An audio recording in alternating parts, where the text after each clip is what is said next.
ரொம்ப அழகாக இருக்கு. எத்தனை ஆண்கள் சொல்கிறத ஒரு பெண் சொல்கிறப்ப அவ்வளோ அழகாக இருக்குது. ரொம்ப சந்தோஷம். இங்கே வந்து தம்பியெல்லாம் மறந்துருந்தா ஒரே விஷயம் நான் மறந்துடுவேன். நீங்கள் கத்த பிஸ்னஸ் இந்த சேடு மாமா என்னை கலாச்சிக்கிட்டே இருக்காப்புல. என்ன மாமா ஃபுல்லாக ஆள் இறங்கிட்டாங்கன்னு கேட்டாப்புல. நான் சொல்லி மாமா எனக்கு வந்து ஒரு 50-60 டிக்கெட்டா மாமா, மிச்சம் பூரா எங்கே போயிருக்கு தெரியல மாமா அப்படின்ட்டு. பரவாயில்ல, அந்த 50-60 பவரே பயங்கரமாக இருக்குது. அப்போ வந்து தெரியல. தேங்க்யூ அன்பு தம்பிகளா. இங்கே வந்திருக்கிற விடுதலை குடும்பத்தார்கள் அனைவருக்கும், பத்திரிகை நண்பர்களுக்கும், மீடியா நண்பர்களுக்கும், அன்பு தம்பி தங்கைகளுக்கும், அன்பு ரசிகர்கள் உங்களுக்கும் எங்கள் விடுதலையின் சார்பாக ஒரு பெரிய நன்றியை சொல்கிறேன். இந்த விழா நாயகன் எங்கள் ஐயா நம்ம ராசா இளையராஜா ஐயா. இந்த விழா மட்டும் கிடையாது, இந்த பாடல் விழா மட்டும் கிடையாது. பாடல் விழாவாக இருக்கட்டும், காது குத்து விழாவாக இருக்கட்டும், கோவில் விழாவாக இருக்கட்டும், திருமண விழாவாக இருக்கட்டும், எந்த விழாவாக இருந்தாலும் கடந்த 49 வருஷம் அவர் தான் ஒரே நாயகன். எல்லாத்தையும் அவர் தான் இருந்திருக்காரு. சினிமாவுக்கு வந்த காலகட்டத்தில் ஏறாத இடம் இருக்காது, பார்க்காத வேலை இருக்காது. அந்த வேலையெல்லாம் பார்த்துட்டு வந்து நைட்டு கை கால் வலியோடு வந்து படுத்து கிடக்கிறப்ப, அசஞ்ச படுத்து கிடக்கிறப்ப அப்படியே எதிர்த்த வீட்டில் ஜன்னலில் லேசாக பாட்டு கேட்கும், ஐயாவோட பாட்டு. அப்படியே மெல்ல போய் அந்த வீட்டுக்காரனை கதவை டொக் 2 தட்டு என்ன பாடுவேன், லேசில் ஓப்பன் பண்ணி விடுவேன். புண்ணியமாக போகும், இந்த கதவை கொஞ்சம் திறங்கலேன்டுவேன். அப்படியே காற்று வந்து மேலே அடித்த மாதிரி அவருடைய வருகிற அந்த பாட்டு வந்து நம்மளை அப்படியே தட்டி எழுப்போம். அந்த பாட்டு தட்டு கேட்டு அப்படியே படுத்துட்டோம்னா பக்கத்தில் ஒரு தாய் ஸ்தானத்தில் அவரோட பாட்டெல்லாம் வந்து நமக்கு ஆறுதல் கொடுக்கும். டேய் கவலைப்படாத, எல்லாம் சரியாகும் சரியா வாங்க நல்லா இருப்பேன்டா, எல்லாம் சரியா, வழியெல்லாம் போயிடும் அப்படின்னு சொல்கிற மாதிரி இருக்கா. அந்த வழி எல்லாம் அப்படியே பறந்து ரொம்ப தூரமாக போயிடுறாது. மறுநாள் காலை இருந்துச்சு ஒரு தைரியமாக ஓடுவான். பெரிய ஒரு நம்பிக்கையை கொடுத்துச்சு.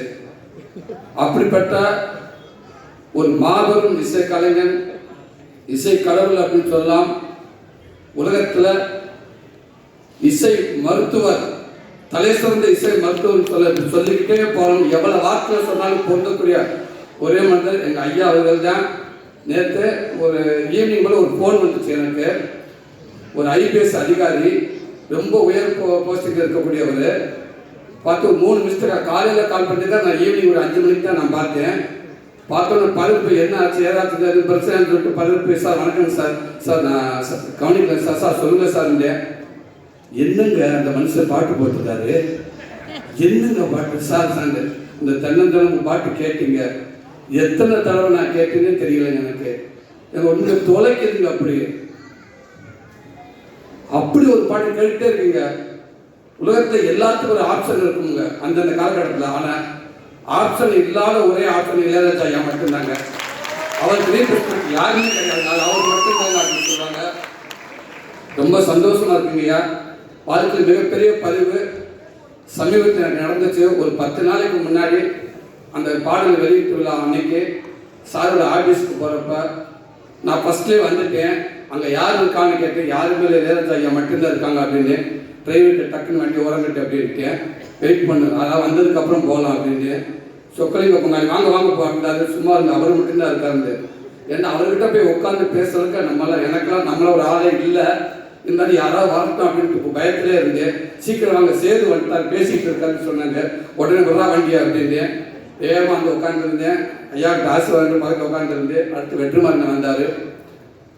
அதாவது அவர் பக்கத்தில் உட்காந்துருக்கிறப்ப அவர் நிறைய விஷயங்கள் ஷேர் பண்ணியிருக்கலாம், எவ்வளோ விஷயங்கள். ஆனால் அவர் ஆரம்ப காலகட்டத்தில் சினிமாவுக்கு எப்படி அந்த இந்த பிஷிப்பில் வந்தார், அவங்க குருநாதர் யார், அவங்க அண்ணன் யார், அவங்க அம்மாவை பற்றி நான் எப்படி கற்றுக்கிட்டு எனக்கு எங்கே தோன்றுச்சு, முதல் டியூன் நான் எப்படி பண்ணேன், எது மூலமாக எனக்கு வாழ்த்து கிடச்சிச்சு, அதுக்கப்புறம் யோசிச்சு பார்த்து இது நமக்கு வந்து கைதட்டு இல்லையா, அப்போ நமக்குன்னு ஒரு கைதட்டு வரும்னு சொல்லிட்டு நான் ஆரம்பித்தேன் ஒவ்வொன்றும் அப்படின்னு சொன்னார். அதெல்லாம் கேட்குறப்ப பக்கத்தில் இருந்துட்டு இப்படி ஒரு பேசுகிற வாழ்க்கையில் செயற்படுறப்ப அந்த பதிவுக்குள்ள நம்ம இருக்கோம் இல்லையா, அந்த பக்கத்தில் ஓரமாக கைகட்டி உட்காந்துருக்குது இல்லையா, இது என் வாழ்நாள் மிகப்பெரிய பற்றியது இல்லையா.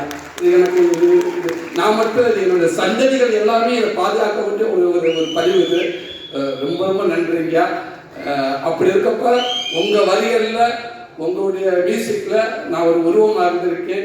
இப்போவும் சொல்லி இது கனவா என்னன்னு தெரியல. இப்படி வாய்ப்பு எடுத்து கொடுத்த வெற்றிமாறனே எதுவுமே தெரியாதுங்க. ரொம்ப ரொம்ப நன்றிங்கய்யா.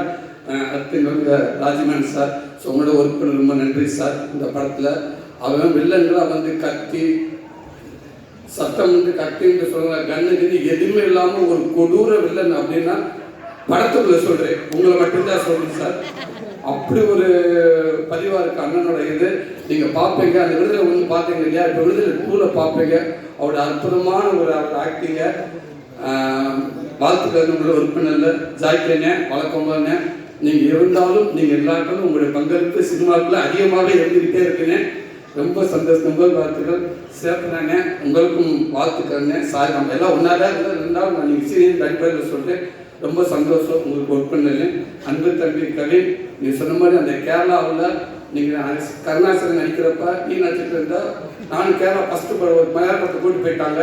அங்கே போய் நடிச்சுட்டு ஆரம்ப காலகட்டத்தில் டக்குன்னு பிரேக் பண்ணி விட்டுருவாங்க, எங்கே போய் உட்காருன்னு தெரியாது. மழை வச்சு ஒரு ஓரமாக ஒண்டிக்கிட்டு வந்து உட்காந்துருந்தாங்க. அப்போ நீ வந்தால் அண்ணன் அவங்க அப்பா வந்து நாள் பார்த்து பேசிட்டு இருந்து நிறைய விஷயம் அண்ணன் சொன்னார். இன்னைக்கு இந்த படம் பார்க்குறப்ப வெற்றிமாறன் 2 சீன் போட்டு காட்டினாங்க. அதில் அவனுடைய பங்களிப்பு அப்படி இருக்குது. பார்த்துக்கிறது தம்பி சினிமாவில் அவர் மூலமாக கண்டிப்பாக மிகப்பெரிய ஒரு நல்ல இடத்துக்கு நான் நம்புகிறேன். உடம்பு அவ்வளோ சூப்பராக வச்சுருந்தேன், செம்ம ஃபைட் பண்ணியிருந்தேன் தம்பி. வாழ்த்துக்கள் தம்பி. வணக்கம் ப்ரொடியூசராங்க. நீங்கள் அடிக்கடி சொல்கிறீங்க, எங்கே ஆரம்பித்து எங்கேயும் வந்து நின்றுருக்கு. இது எல்லாமே ஒன்றுமில்லை, இறைவன் தான். எப்படி சமைச்சுக்க நம்பிக்கை தான், அவர் வச்சிருக்காரு. ஒன்று மனசை நல்லா ஹாப்பியாக வச்சுக்கிடுவோம். நமக்கு எல்லாமே நல்லதாகவே நடக்கும். ஒரு படம் ஆரம்பிக்கிறது எப்படி, அதை எங்கே போய் முடிக்கணும் அந்த படத்துக்கு தெரியும். அதை தேடிக்கிட்டே இருக்குது, அது போயிட்டு இருக்குது, அது நல்ல இடத்துல போய் நிற்கும் கண்டிப்பாக அப்படின்னு சொல்லுவீங்க. அது உங்களுடைய எண்ணம் போல்னே. கண்டிப்பாக இந்த படம் மிகப்பெரிய அடுத்த படம் எப்படி விடுதலை 1 உங்கள் எல்லாத்துக்கும் பிடிச்சி, விடுதலை 2 உங்கள் எல்லாத்துக்கும் பிடிக்கும்ன்ற நான் நம்புகிறேன். கண்டிப்பாக நல்லாயிருக்கும். உங்களுக்கு நன்றிங்க, வாழ்த்துக்கள்ங்க. பவானி சரி, ரொம்ப சந்தோஷம். உங்களை ஒர்க் பண்ணிருக்கு, ரொம்ப சந்தோஷம். அண்ணா பட்டினம் உங்களுக்கு நன்றி மேம். தமிழண்ணா நன்றிங்க சார். உங்களுக்கு வாழ்த்துக்கள் சார். சேது மாமா, ரவி மாமா, கொஞ்சம் படம் பார்த்துட்டு அப்போ நான் சொன்னேன், இந்த லவ் ஏரியா ஒன்று பண்ணியிருக்காரு மனுஷன், வேற லெவலில். அது உண்மைக்கு அதாவது டைலாக் பேசி ஆக்ஷன் பண்ணி நடிச்சிடலாம். ஒரு 5 நிமிஷம் ஒரு 10 செகண்ட் ஒரு லவ்வை வந்து லவ் பண்ணி நம்மளை ஹோல்ட் பண்ணுறது பெரிய விஷயம். ஆனால் ஒரு சீன் ஃபுல்லாக மஞ்சு மேம் மாமாவை சேர்ந்து டைலாக்கே பேசாமல் அந்த ஒரு சீன் ஃபுல்லாக ஒரு லவ்வை எப்படி சொல்கிறது, உன்னை எனக்கு பிடிச்சிருக்கா அப்படின்னு கேட்குறதுக்கு அவர் ஆக்ட் பண்ணியிருப்பாப்புல. மிகப்பெரிய ஆக்டிங். அது மிகப்பெரிய ஆக்டிங். நம்மளை அறியாமல் ஒரு நடிகை நடிக்கிறப்போ பார்க்கப்பட்ட நம்ம அந்த மூஞ்சி நம்ம கைகால நம்மள அறியாமல் அவங்களோட அப்படியே போயிட்டே இருக்கும். அப்படி ஒரு அந்த சீன் அது. ஐ லவ் யூ மாமா. இதான் மாமா, நீ இன்னும் மேலும் நீ மிகப்பெரிய இடத்துல இருக்க மாமா. இந்த படம் இன்னும் மேலும் உங்களுக்கு நடிகனாக கொண்டு போய் சேர்க்கணும் நான் இறைவனை நம்புறேன் மாமா. வாழ்த்துக்கள் மாமா. எங்கள் அண்ணன் வெற்றிமாறங்க. எப்படி சொல்றது, விடுதலைக்கு முன் சூரிய, விடுதலைக்கு பின் சூரிய, கீப்பு மாதிரி அப்படி மாற்றி எழுதலாம். வெற்றிமாறன் யூனிவர்சிட்டியில் விடுதலைங்கிற ஒரு டிகிரி படித்ததுக்கு அப்புறம் தான் என் வாழ்க்கையே மாறிடுச்சு நான் நினைக்கிறேன். சினிமாவை நான் பார்க்கறது மாறிடுச்சு, சினிமா என்ன பார்க்கறது மாறிடுச்சு நான் நினைக்கிறேன். அதுக்கு முன்னாடிலாம் வந்து என்னோட படங்கள்லாம் பார்த்துட்டு வந்து உங்கள் படங்கள் நல்லா இருக்குது, காமெடிலாம் நல்லா இருக்குது, அந்த காமெடி நல்லா இருக்குது, இந்த டே நல்ல ப்ரோவில் போயிட்டு இருக்கலாம், அந்த காமெடி நல்லா இருக்குது, இந்த காமெடி நல்லா இருக்குன்னு சொல்லுவாங்க. அப்போ நான் சொல்லி உண்மைக்கு டேரக்டருக்கு ரொம்ப நன்றி அப்படின்னு சொல்லுவேன். ஆனால் இன்னைக்கு நீங்கள் பார்க்குறப்ப உண்மைக்கு ஒரு நல்ல நடிகனாக இருக்கீங்க. நீங்கள் அந்த இடத்துல அந்த படங்கள் பார்க்க சூப்பராக நடிச்சிருக்கீங்க, இந்த சீன் நல்லா நடிச்சிருக்கீங்க. நீங்கள் குமரசனாகவே இருக்கீங்க. உங்களை பார்க்குறப்ப அந்த சூரியன்றது எங்கேயுமே தெரியல, குமரசனாகவே இருக்கு அப்படின்னு சொல்லுவாங்க எல்லாரும். உண்மைக்கு எனக்கு ரொம்ப சந்தோஷமா இருக்குது. அது மூலமாக எனக்கு ஒரு கைடன்ற அண்ணன் மூலமாக ஒரு கைடன்ற ஒன்று கிடச்சிச்சு. அதுவும் எனக்கு நல்ல பேர் வாங்கி கொடுத்துச்சு. ஒட்டுக்காலிங்கிற படமும் எனக்கு நல்ல பேர் வாங்கி கொடுத்துச்சு. எவ்வளோ பேர் என்னை வாழ்த்துனாங்க. கமலஹாசன் சாரை பார்த்துட்டு ஒரு 4 பக்கம் லெட்டர் எனக்கு கொடுத்தாரு, எங்கள் டீம் கொடுத்தாரு. அதில் அந்த சூரியங்கிற ஒருத்தர் எங்கேயுமே தெரியல, பாண்டியாருன்னு தெரிஞ்சாருன்னு சொன்னார். இது எல்லாத்துக்கும் காரணம் வெற்றிமாறன் அண்ணன் மட்டும்தான். இது அவர் தான் எல்லாத்துக்கும் காரணம். அவர் ஆரம்பித்து வச்சது தான் இன்னைக்கு இவ்வளோ தூரத்துக்கு போயிட்டு இருக்கு நான் நினைக்கிறேன். ரொம்ப நன்றிங்க. இதை நான் முடிஞ்ச அளவுக்கு நான் நல்ல பேரோட நான் கொண்டு போயிருக்குன்னு நான் நினைக்கிறேங்க. நான் நம்புறேங்க.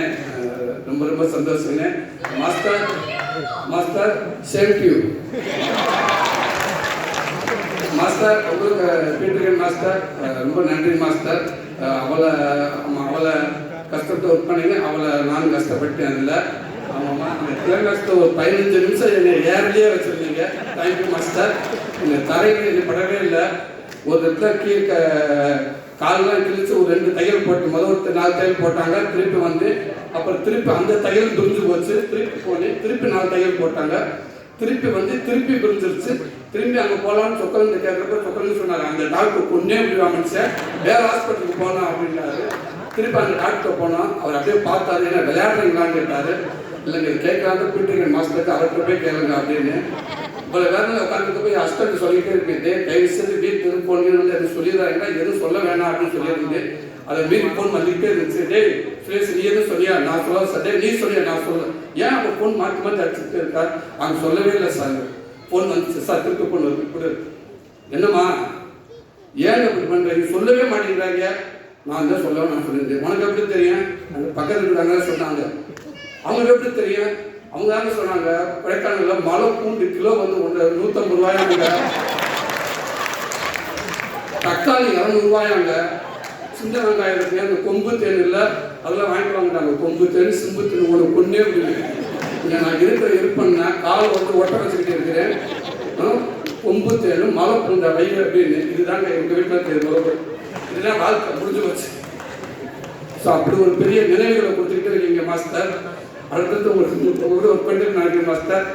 Thank you master, thank you master. கொஞ்ச நேரம் எனக்கு நல்ல ஒரு வாய்ப்பு கொடுத்தீங்க. இப்போ மீண்டும் இந்த விடுதலை படம் உங்கள் எல்லாத்தையும் ஒரு திருப்திகரமான ஒரு படமாக அமையும் அப்படின்னு நான் நம்புகிறேன்.